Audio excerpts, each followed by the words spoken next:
napatunog na panggilid nyo, naka-crankcase bearing na yan. So ito yung crankcase bearing na nasa pin comment yung link nya. Yan. So ganito dapat ang fit nya. So walang kaalog-alog, walang clearance. Mamaya check natin yung pagpapalit yan. So before mo siyang ikabit,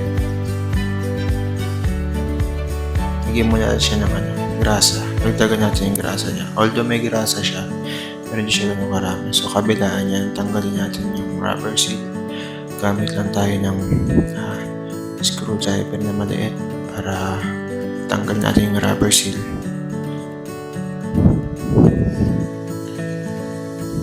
Makikita niyo may mga grasa pero konti lang. So ganun din pag maglilinis kayo nito. I-repack mo siya ng grasa. So ang gamit ko dito ay high temp na grasa. So para mas matagal ang buhay. So yan, lagyan lang natin siya. Kabilaan yan. Spread niyo lang ng maayos.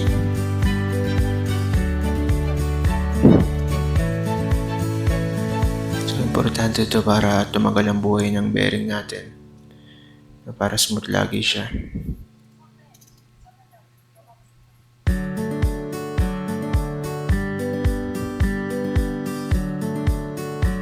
Yung isang sachet yata nito is 15. So meron siya online, meron sa mga ibang motor shop. Yan, balikan natin yung rubber seal niya. Press lang natin maigi para hindi kumalas. Kabilaan.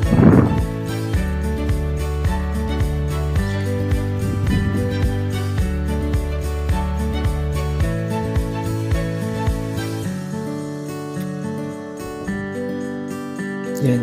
Tatanggalin natin yung luma. So, ang gamit natin, kandila. Tapos yan, circuit pliers. Natin yung circuit kanina.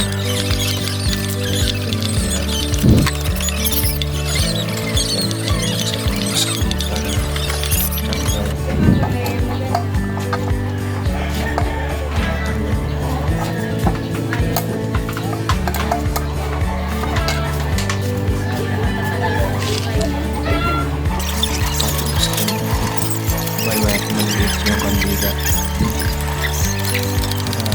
magkasya sila sa gitnang part ng bearing, hindi siya ilalagay. Yan, sisiksik natin siya sa isa, tapos gagamitin natin yung i-wrench at kartilyo. Okay natin hanggang puno yung load niya. Ito yung magiging cost para umangat yung bearing ng dahan-dahan. So, kayo ng patungan para hindi nagasgas yung crankcase niya.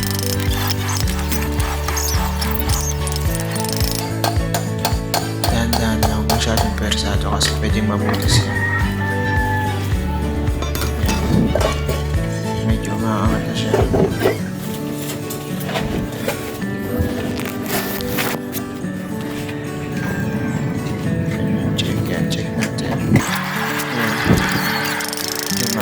So, okay tayo ulit. Tuloy lang hanggang sa tuloy na umangat yung bearing.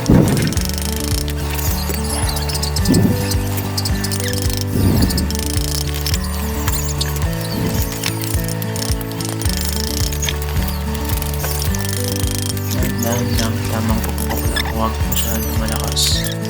Kasi baka tumagos.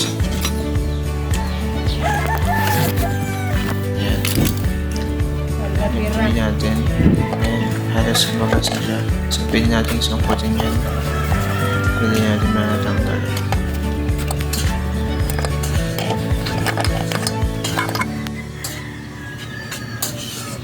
Ayan, makikita niyo yung kandila. Nandiyo siya lahat sa ilalim.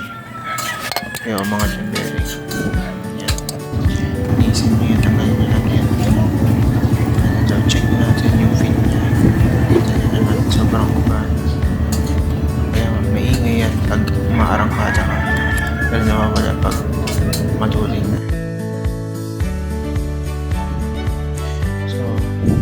kakapitin natin.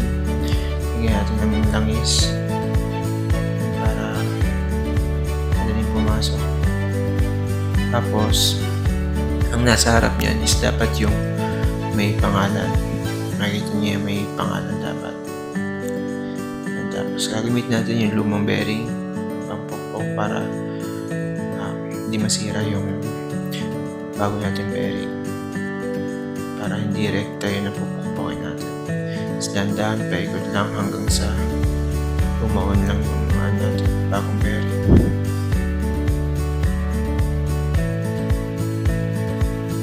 Dahan-dahan lang. Kailangan pantay yung pagkakalapad na.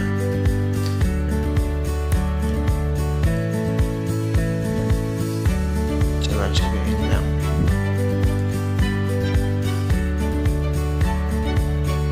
Makikita niyo may parang kanal yan. Pag lumagpas na yung bearing dun sa kanal, okay na yun kasi yung kanal na yun, dun ilalagay yung dun nakalagay yung circlip.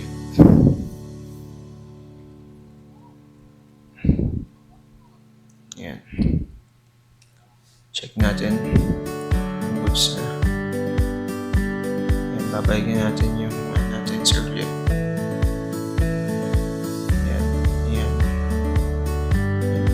Nalagpas na siya sa kanal. Kaya goods na yan. Pwede natin ibalik yung circlip niya. So, tanggalin na natin yung mga dumi-dumi. Pwede rin mag-cause ng sira sa bearing natin.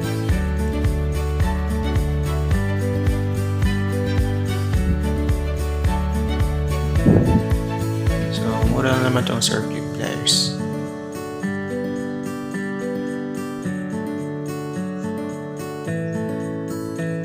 Pang 100 sa mga online shop.